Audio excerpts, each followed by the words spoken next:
आज मु गोटे खट्टा मीठा चटपटा कोरा आंब आचार रेसिपी नहीं कि आसी जहाँ को बनैबा बहुत सहज। आपको आपण सांग सांग बनई पारे आउ वर्ष सारा पाई स्टोर करके भी रखिपारे। तो तापाई चलतु देखि नवा आज रेसिपी। जदि आज रेसिपी आपण मानकु भल लगे वीडियो को लाइक करेंगे, शेयर करेंगे और चैनल को सब्सक्राइब करने। कोरा आंब आचार को बनवाई ये मुझे 5टा आंब को नहीं जाइए। आंब को आगुरी मु सफा करके धोईकी रखी नहीं जाइए। मुझे आंबर चोपा को छड़ेकी ये कोरिकी रखी नहीं जाऊँगी। तो ये देखो ये ग्रेटर साहाय्य मुझे आंब को चोपा छड़ेकी ये कोरिकी ये गोटे प्लेट्रे रखी नहीं जाइए।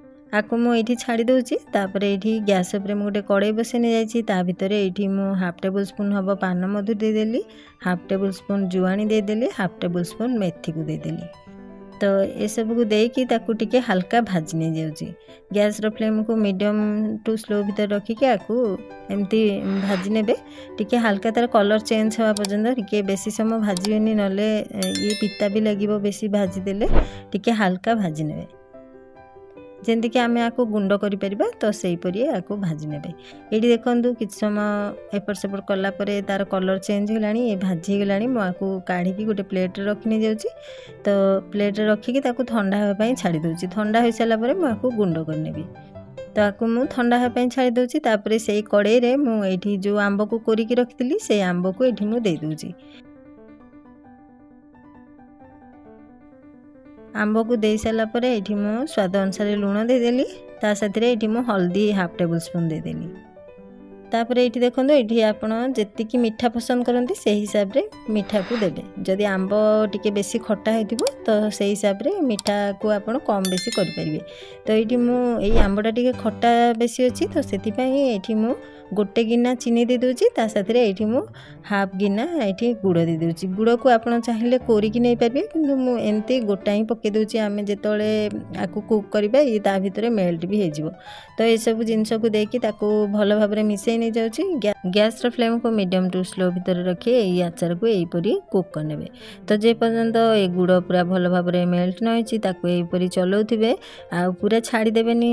मझे मझे चलाउे आंबर भी पानी बाहर आ गुड़ चीनी रू भी एथुर भी पानी बाहर। जे पर्यंत से सब पानी न सुखिकी पूरा बहलिया न होइछि कि जेंति कि अठालिया न होइछि तो से पर्यंत ताको एपरी कुक करने। तो किछि समय कुक करला परे एबे देखंतु आग अपेक्षा ये बहलिया हो गलानी, तार कलर पूरा चेंज हो गलानी। एबे मु गैस को स्लो करने जाउछि। तापरे एठी बाकी जो मसला गुंड अछि ताको एठी दे दोछि। एठी तापरे एठी देखंतु एठी मु हाफ टेबल स्पून हबो बीट लूण दे दोछि। आगुर मु लूण पकेछि तो सेथि पई एठी बीट लूण को देला बेले देखिकि देबे। ता भितर ये मोर राग पाई हाफ टेबल स्पून हम ये लंका गुंड दे दूची। गुड़ जेहेतु आम पकईचे तो से भी बहुत बढ़िया कलर आसो। तो ये कलर पाई लंका गुंड किसी दरकार भी पड़ोनी।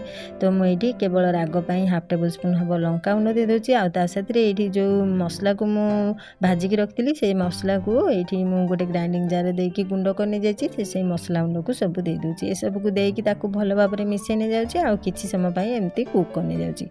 आउ टिके बहलिया पर्यंत ये जे पर्यंत ये टिके आउ टिके अठालिया न होइछि तो से पर्यंत ताको एपरी कुक करने जाइए। ये देखो आमर आचार बनिकी रेडी होलानी। ये आग अपेक्षा पूरा बहलिया होलानी। एबे मु गैस को बंद करने जाउछि। आपको तळु को लेके टिके ठंडा पई छाड़ी दउ। ठंडा होला परे ये आचार देखंतु आग अपेक्षा आहुरी भी बहलिया हो जाइछि।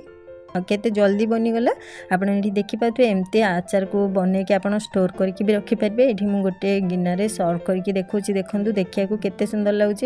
तो यहीपरी आचार को बनई कि आप वर्ष सारा बटल भर्ती करके स्टोर करके भी रखिपारे। जितेबाला इच्छा हे आप खाईपारे। देखिले ना बहुत जल्दी बनीगला। पूरा सांग सांगे बनीगला। ना ही आपको खरारे सुखाइया पड़ा, ना ही किसी दिन रखा भी पड़ा। सांग सांगे आप एमती बनई कि स्टोर करके रखिपारे।